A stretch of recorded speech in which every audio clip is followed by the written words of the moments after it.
This answer is powered by AskQuesty.com. Get help with your Shopify questions or tasks on demand. Hi everyone, so the question is, where do I find my sitemap on my Shopify store, and how do I submit it, and in what format do I submit it to Google Search Console in order to get my site indexed? Now I'm going to show you how to do this. It's super simple. All you need to do is go to your URL, and this is just a site that I built. So if you go to your URL up here, if you put a / and type sitemap.xml, this is your sitemap that pops up, okay? So all you need to do is take this URL with the sitemap popped on the end of it, and then you go into your Google Search Console, okay? This is what it looks like.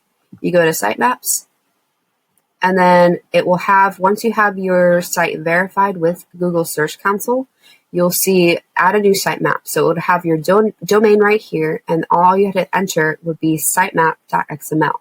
Okay, super simple. You can see I've already added some sitemaps to this other site that I did. So all these should pop up fine. And yeah, that's how you find your sitemap for Shopify. Hope that helps, and have a great day.